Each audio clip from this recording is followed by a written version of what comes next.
Just before the episode gets underway, I want to take the chance to ask you to support Reimagining Cyber by following or subscribing to the podcast.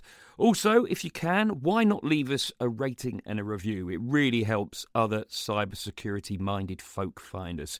So follow, subscribe, rate and review. Now on with the show.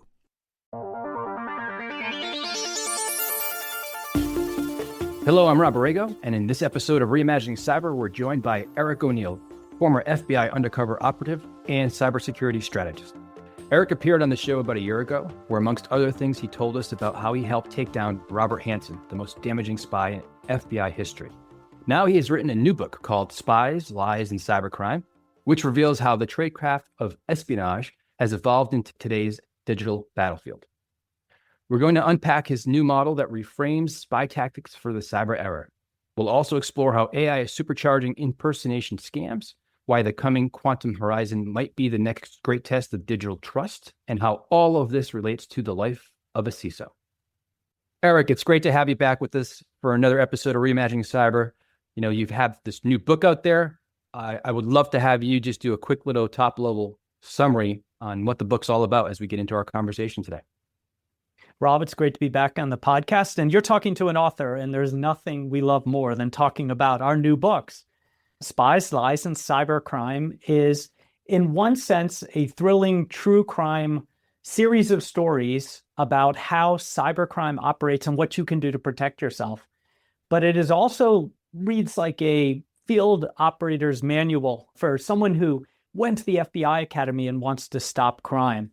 Because that was the inspiration I took when I was writing it. As I've taken the stage over years and years, and I've talked about this surge in cybercrime and what audiences and CISOs and anyone in security or any single person really on earth today needs to know to protect themselves from the scourge of cybercrime, I started thinking of a novel way to teach people in the rubric of a really fun story to identify the attacks and then be able to defend against them. And I call that think like a spy and act like a spy hunter. And that was the genesis of the book. I went all the way back to my training at the FBI Academy in Quantico, Virginia, and how we learned as counterintelligence operatives and counterterrorism operatives, all of the tradecraft of our adversaries. And then by learning that tradecraft, we could recognize the tradecraft and know how to defend against it or turn it against our target. And that's what I wanted to do with this book. I love it. I love it. I know, when we had our previous conversation and actually talked about your initial book, just hearing your story and how you've translated that into helping all of us in the world of cybersecurity kind of think differently. It's just a phenomenal approach to shifting your mindset, if you will. And you continue to do that. So I'm excited about this. Now, one of the things I wanted to kind of get really into that you call out in this book is this, I guess I'll refer to it as a concept or model. So D.I.C.E.D. Let's right. Just hear about D.I.C.E.D. Break it down for us. I think it's awesome. Yeah, D.I.C.E.D. is my concept or my methodology for understanding 6 ways that cyber criminals have modeled traditional espionage. So what it is went back to traditional espionage, and D.I.C.E.D. is deception, infiltration, impersonation, confidence schemes, exploitation, and destruction. Right? So these are 6 traditional ways that spies have come after us. I mean, deception is the engine that all espionage runs on. And then, of course, infiltration, spies go into places and steal things. Impersonation, they fool you by becoming someone else. Confidence schemes, which are like taking impersonation and playing the long con, right? And then, of course, exploitation and destruction, which you see all the time in, for example, ransomware attacks. And what's happened, what we've seen over the last number of years, especially since the pandemic changed everything about security and everything about how we work, is that cyber criminals have modeled the best in the business spies. And so when you are dealing with a cyber criminal, you have to elevate your thinking such that you might as well be dealing with a spy, because they are even hiring intelligence officers who are the best in the business to come and inform them in how they launch their cyber attacks. So we really have to do our work as cybersecurity professionals, to not just think like that spy, but to actually become spy hunters, because that's who we're up against. That's an interesting approach. Again, I think just the way you broke it down is an interesting way to think about it, because I think about like the kill chain model from a cyber perspective, since applicability, and this is an extension of that, almost like a modernization view of it, if you will. So I think it's a great point that you're breaking down. Well, I think it's important to note that the idea was to, one, be very cool in what I'm writing, because I want people to read it. There are too many cybersecurity books out there that just bore you within a chapter or two, and you're asleep and you don't finish it. You put it on your shelf. It looks good, but you haven't learned from it.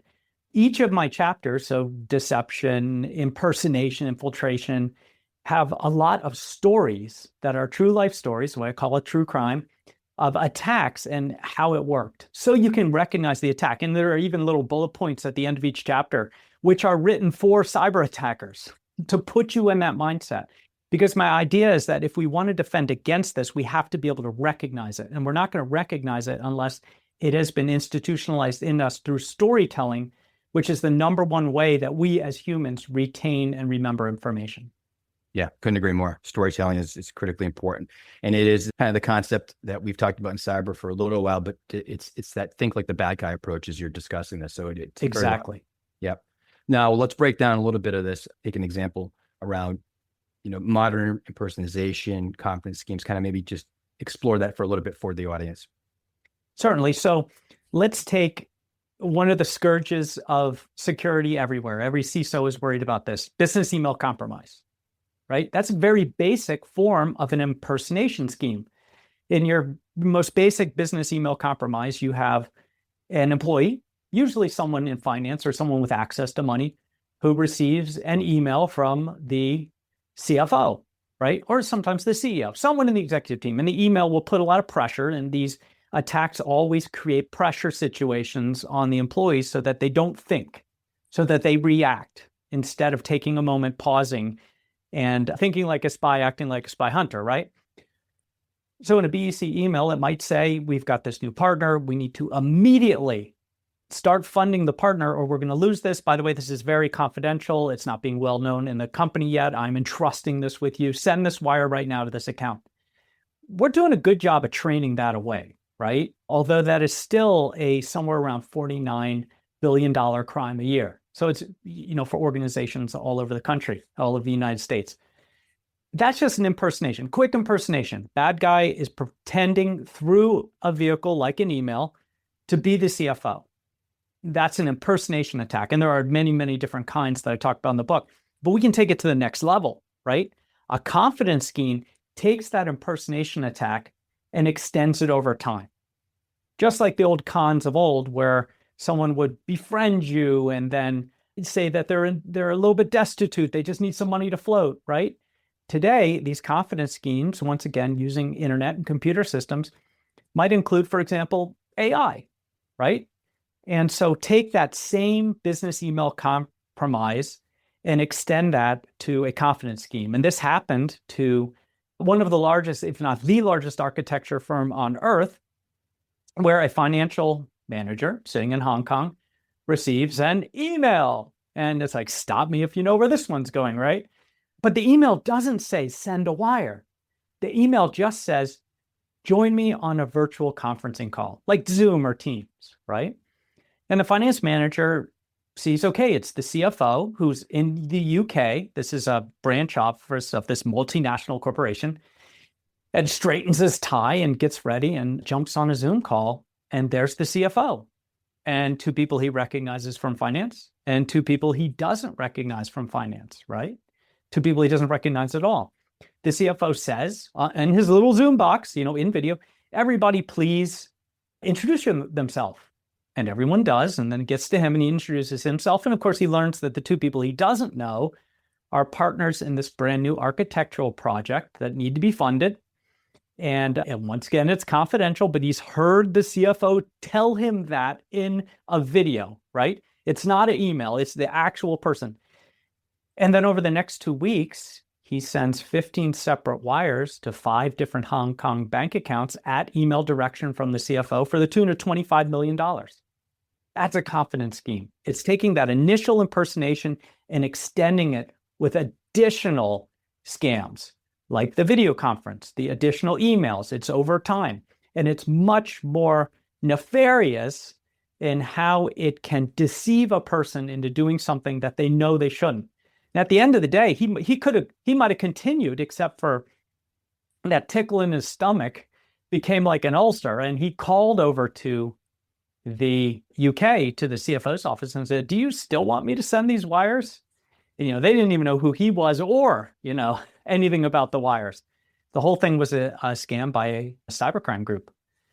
So it's something that we have to worry about, because one of the biggest premises of the book, more than anything else, is that cyber criminals, cyber spies, they are not using computer systems to attack your computer systems. They're not sitting in a basement, brute forcing some way in, right? Hacking your username and password. What they're doing is they're using their computer systems as a deceptive way to attack people, you and me, your employees. And if they can co-opt your employees, social engineer them, in the words of the late great Kevin Mitnick, and fool them into doing something they know they shouldn't, but it is just such an incredible deceptive attack that they believe it, then that's how they get in. And they don't even have to use a line of code sometimes in order to cause immense damage. Yeah, absolutely. In this example, which is unbelievable, but realistic, right? On the world that we live in today with AI, it does go back to the human factor being the weakest link, which has commonly been the case.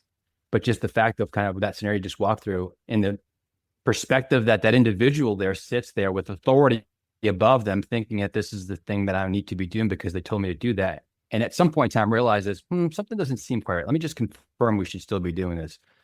It kind of begs the need for, in the age of AI, an additional level of some sort of checks and balances in that equation, which is something people really need to start thinking about and taking into consideration for sure. Certainly. And AI can be used to exploit all sorts of human psychology. It can exploit emotion. Do this quickly or something terrible will happen, right?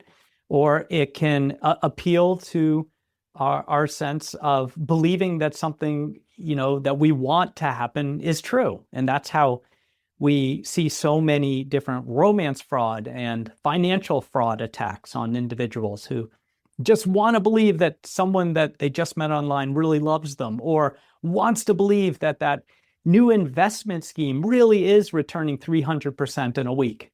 And that psychology can make you want to believe so much that you'll find a way to make it true. It's called confirmation bias, and I go into that in the book in detail.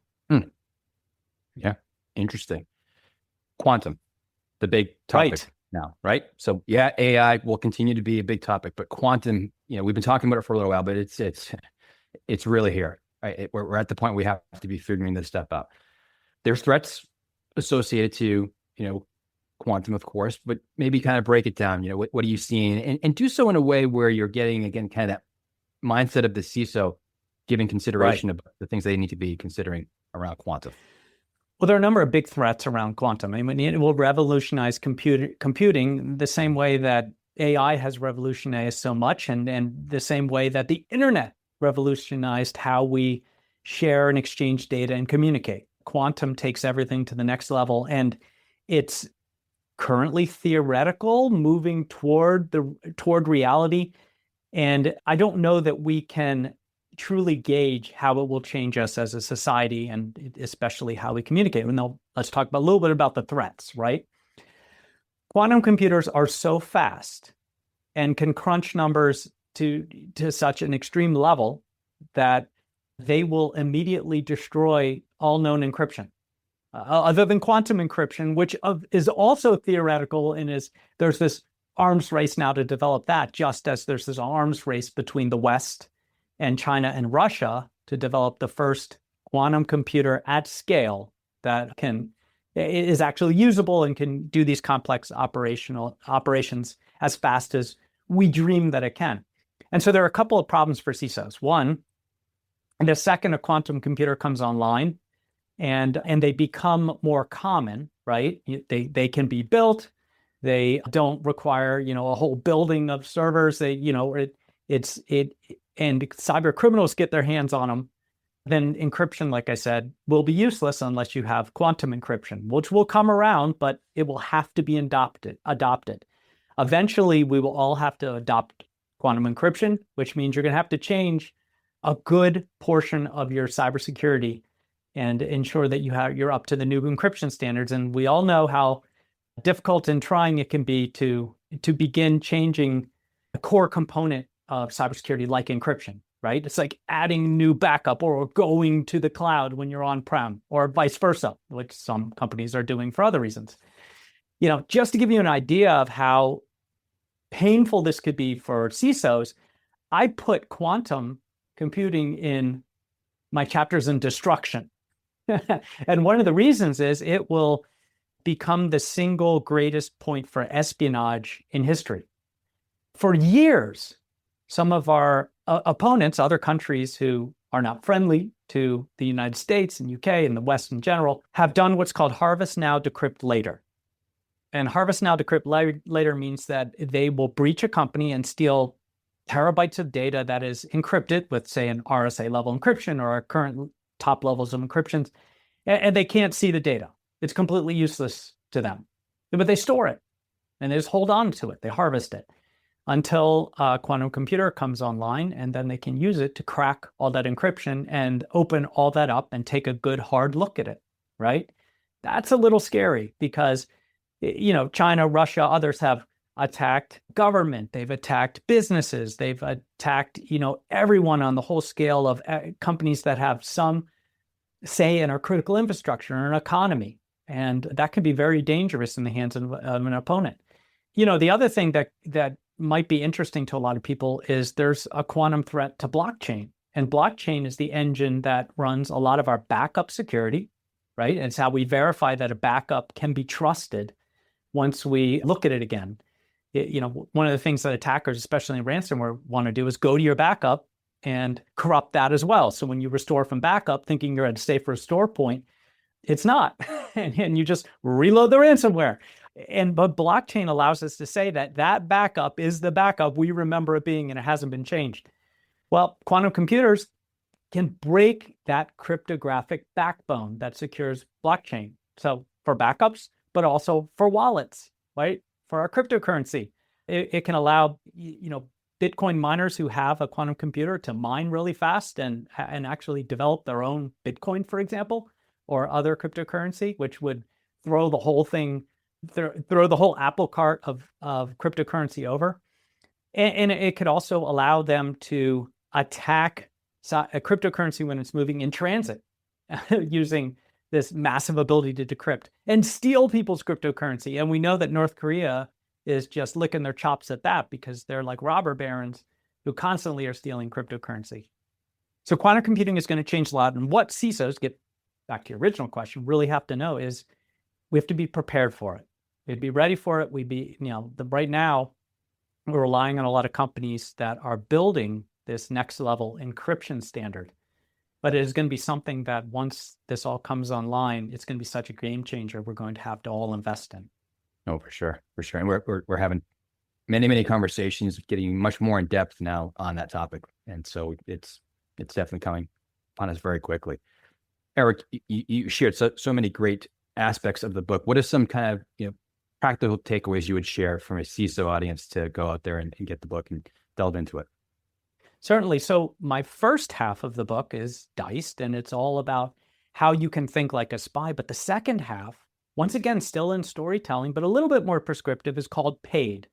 And this is my methodology for everybody from you and me who have to protect ourselves from consumer-based cyber attack to a CISO who's protecting an enterprise. Prepare, assess, investigate, and decide. A 4-step process that works in a loop. You prepare ahead of the attack. So you're doing the work to analyze your data, understand your data intrinsically, where it is, who has access to it. Yeah, I call it the where, who, and how of data, right? And looking for cybersecurity, both advisory and technology, that is scaled to you, your particular set of circumstances. If you ever go to a cybersecurity advisor, and I do this a lot with my company, and they have a one-size-fits-all option, go somewhere else. because cybersecurity exactly. has to be fitted to the individual.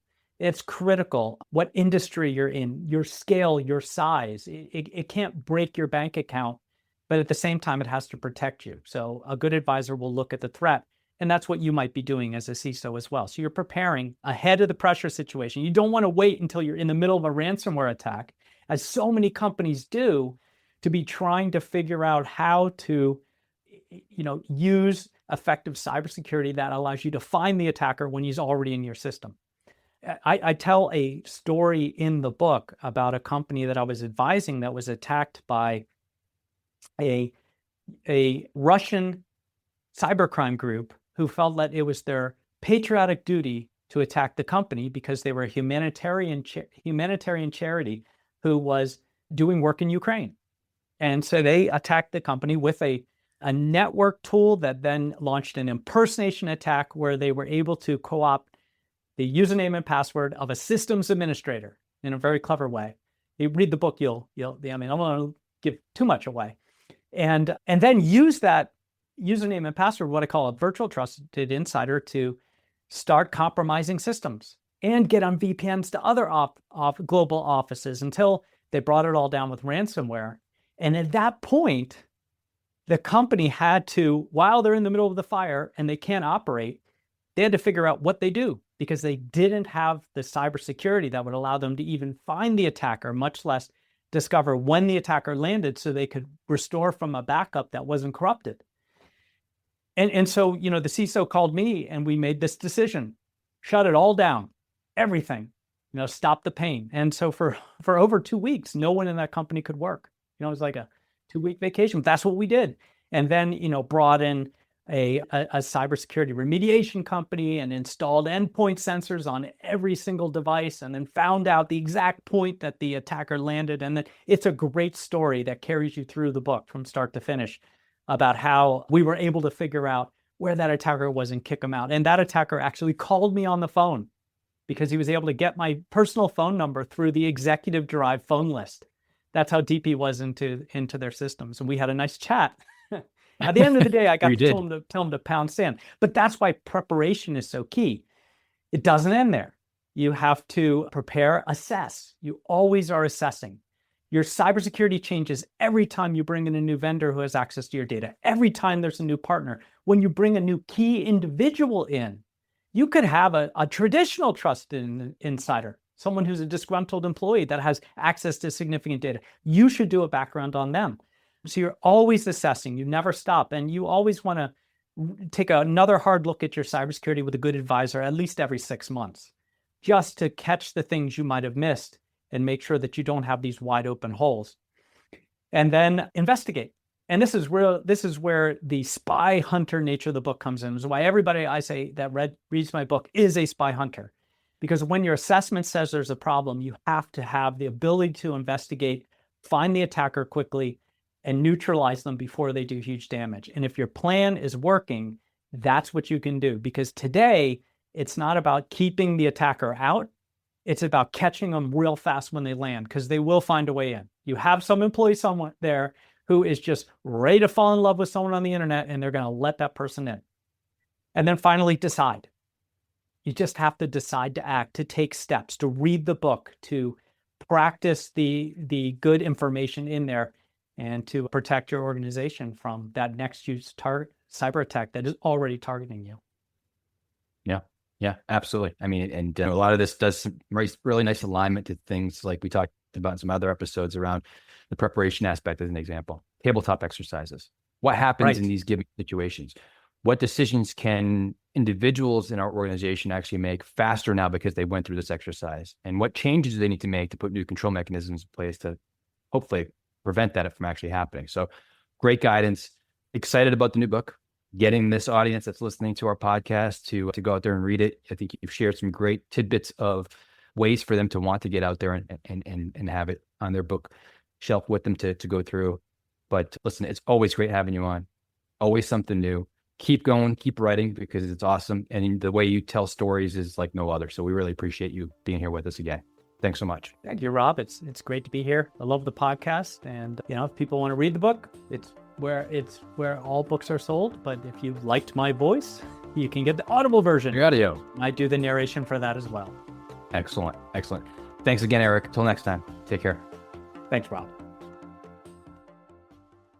That was Rob Aragao speaking to Eric O'Neill. And as Rob mentioned at the start of the episode, Eric has been on the show before, where he talked about his role as an FBI operative and what sealed his legendary status, the taking down of Robert Hanssen. Here's a clip. Robert Hanssen was the most damaging spy in FBI history and quite possibly in U.S. history. Over 22 years, that's over 2 decades of espionage. He meticulously undermined the intelligence community in the United States' ability to do counterintelligence. So that's the science of stopping spies and espionage. And he did it by giving up some of the most damaging secrets that have ever been given to a foreign power directly to the Soviet Union. And he spied so long, he continued and gave them to the Russian Federation after the collapse of the Soviet Union. He gave up everything from our nuclear warfare program to the continuity of government program to undercover operatives who relied on that cover to keep safe and keep working, to all of our spies working in Russia during the height of the Cold War. We lost every single asset there. And he shares those with a CIA spy named Aldrich Ames. And he gave it up for very little. He gave arguably billions of dollars worth of information for just a few million. And if you want to find out exactly how Eric put an end to Hanssen's operation, then check out episode 120 called From Espionage to Cybersecurity, Lessons from an FBI Legend. Thanks for listening to Reimagining Cyber. We'll be back next Wednesday with an episode called The Sensors Are Listening, looking at how devices leak information indirectly, even when you never gave permission. Unsettling stuff. Goodbye.